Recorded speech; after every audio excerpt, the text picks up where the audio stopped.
Alright, hello guys, welcome to my review of Wednesday, Season 2, Episode 3. Kinda sucks there's only one episode left to watch after this, and I have to wait a month for the next episodes. But I'm probably going to be rewatching, I guess, Chilling Adventures of Sabrina, since that's probably the closest thing to this show. Yeah, and to Harry Potter vibe in general, I guess. Yeah. But yeah, basically, I guess the whole family just remember it's Finn's birthday, so they give him a nice treatment, I guess. He gets his nails done or whatever. But yeah, then they have a little dance, and Wednesday's trying to sneak the book, but the mom doesn't want her to, so they're just still having issues with each other. But by the end of this episode, they kind of work out things, yeah, in the Call of Woe. And we've still got the dread of Enid dying, I guess, which Wednesday's trying to stop that. Yeah.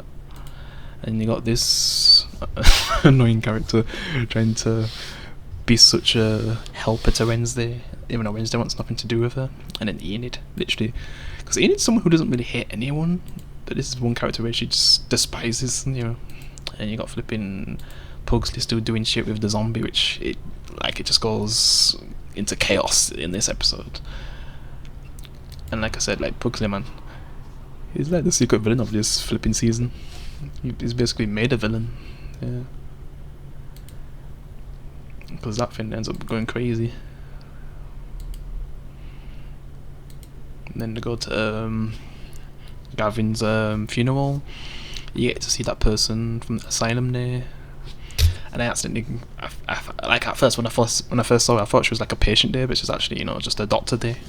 She's the one who like takes care of the patients there. And at the end of the episode, we actually get to see flipping the teacher from season 1, so we will be able to see what she's been up to, I guess. So I'm just thinking the kind of stuff that we'll get to see in, like, I guess the last episode for now, which I'll review on Sunday, because I'm just gonna take a 1-day break, because, you know, it's gonna be done. So I'd rather just maybe get into Sabrina tomorrow. Yeah, start watching that again. Rewatch it really, since I've seen it before, but just need something that's gonna help me with not having Wednesday for a bit, since it's a fun show. And I just wish, like, because I know they're gonna do like some Harry Potter show, but I just don't think it's gonna be any good. I mean, I'd be shocked if it actually is good, but I just doubt it. But I just wish they did something like some kind of spin-off where they focus on Harry Potter's kids or something. Like, that's what I wanted. I would have loved to see, because the actors actually would be older at this point, and just seeing their kids in Hogwarts and the kind of things they go up to, that would have been a better idea than a reboot where a lot of the cast are just black now. But yeah, let's just get back to the actual story. Yeah, because she's just basically come to see if the killer would actually show up in this location. Because right now, I'd say the big suspects of who is the killer is, I guess you could say it's her, the doctor, the music teacher, Walls Tyler, and the one that I think it is, the principal. Yeah. But man, they tried to scream that it's her in this episode anyway, because they want to make you think it's all type of these characters, because that's what the best murder mystery stories do. They make you think it's all types of characters. Because in season 1, I kind of predicted Tyler was going to be one of the killers. I just didn't predict the other teacher would be the killer. Yeah. And you got the crow watching, so the killer basically was there, but seeing it through the crow. Yeah. And then her mother, I guess, what she was doing has kind of flipping collapsed, and she just wants to make sure she's not tied to it, which I guess the daughter still helps her, so I guess she still has a relationship with her mother, and I guess after the actual cult leader, I guess, Gideon Sterling.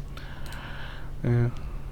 And then Wednesday, she basically gets so desperate she literally asks her fangirls for help, so it's just funny that literally the fans are basically carrying Wednesday in this episode. Yeah. Literally flipping getting to Gavin's phone by one of them being a shapeshifter to unlock the phone, I guess. Yeah. Because man, they're becoming really helpful, I guess. Her fans.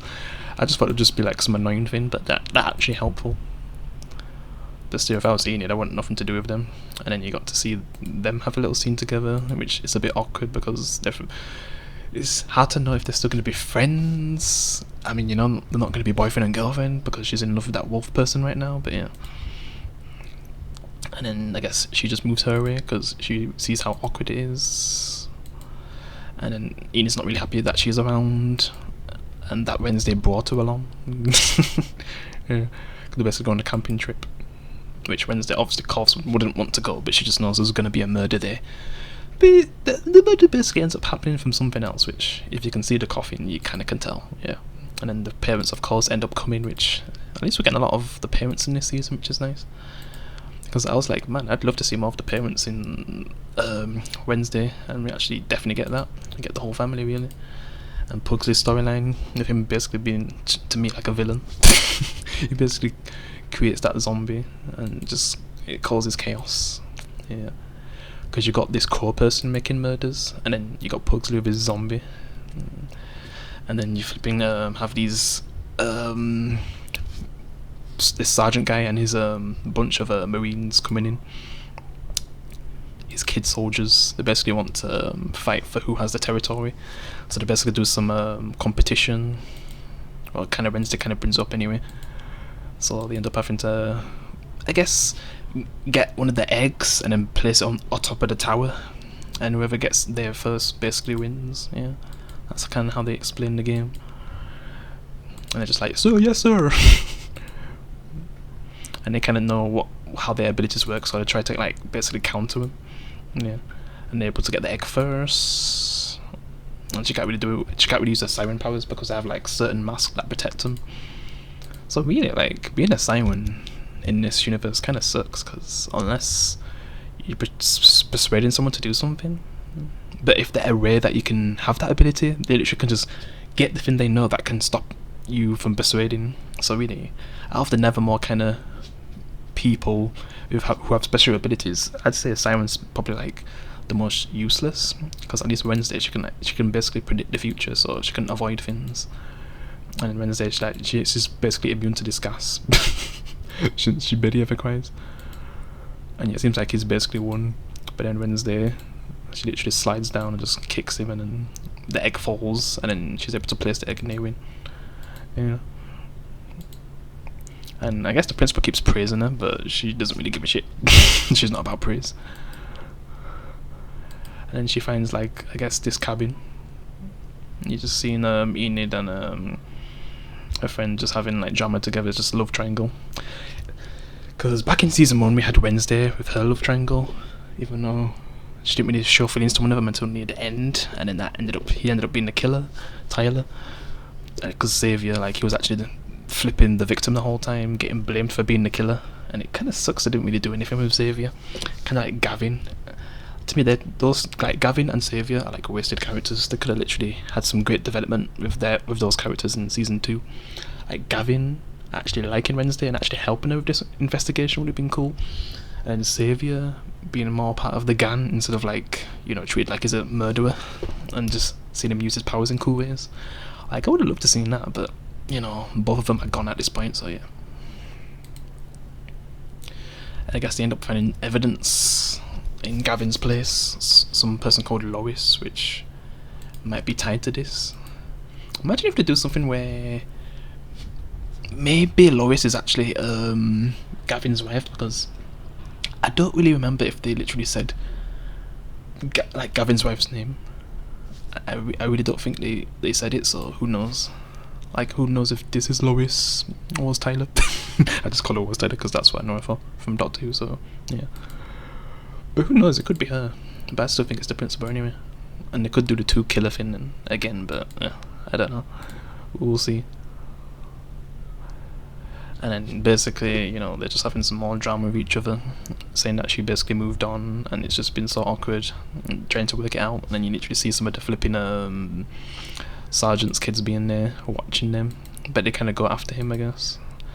And then Wednesday just wants that book so bad to make things easier for her, for the investigation, so she decides to challenge her mum to a duel, a sword fight, yeah, which is cool. And at the same time, you got flipping the sergeant getting eaten by the zombie, Pugsley's zombie, when he goes inside the tent, and then the kids just run away. And I just wonder if the kids will try and get revenge, because they literally lost their sergeant because of the zombie. But yeah, they end up having a sword fight. It's pretty cool.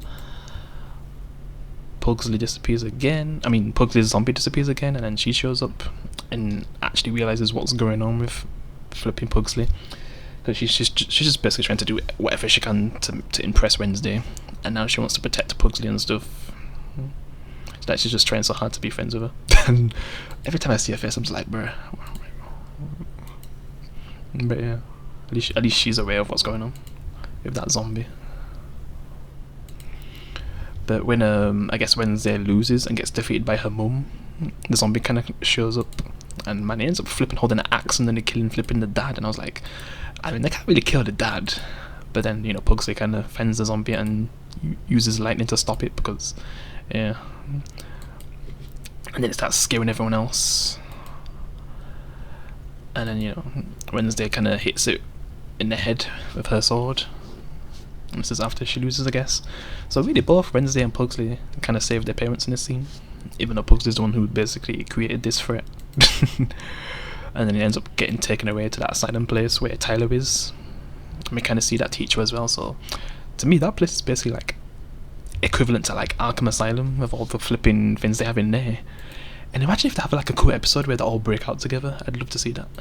Yeah, that's something I really want to see. I'm just wondering what she's gonna do now without the book. But yeah, she basically goes to talk to the teacher from season 1, which I guess they kind of cut her hair, and yeah, you can more see like her old like younger self with how when she was playing Wednesday. Yeah, I can see it a lot more now since I just recently rewatched the Addams Family films. Yeah, so I guess we'll see what they'll do with her next. And I'm just desperate for like something where we have like an episode where they literally break out. It's like some Arkham Asylum shit. Yeah, I want to see that so bad. Like Tyler, her flipping the zombie just break out. I just want to see that so bad. Yeah, and it'd be funny if they all try to go after and kill Wednesday. Yeah, that'd be cool to see. But then she does some Batman shit. But yeah, it was a one episode. It kind of sucks. It's already going to be done for a month anyway. A bit less than a month, but yeah. I'll just be rewatching Sabrina anyway. It'd be nice to rewatch that, especially since the guy from Gen V who passed away. He was basically in that show that I kind of seen him in that first. So yeah, and he was kind of my favourite character in Sabrina. But yeah. Other than that, yeah, another good episode. I still feel like I prefer season 1 more, but it's still living up to what Wednesday should be. It doesn't feel like they took too long to make it, and it's not really that good. It's more like I'd say it's not as good as the first season, but it's still pretty good. Yeah, I'm still enjoying it to the point where it's making me rewatch the old 90s films and literally the 60s show, the original Addams Family show, the very first one in black and white, which, man, it makes me see how much they took from both of those eras and just actually doing really good with this new era with Wednesday's show. And man, if they're not really going to use Uncle Fester, I want a spin-off show, yeah, or just a movie or anything. Because Uncle Fester in those 90s movies, like, I just couldn't imagine the story without him, because he's like the centerpiece of the story in the 90s Addams Family movies. Yeah. But other than that, that's my review of episode 3. Hope you enjoyed it. Let me know if you're still liking the show. Appreciate you can leave a like. I'll see you in the next one. Peace.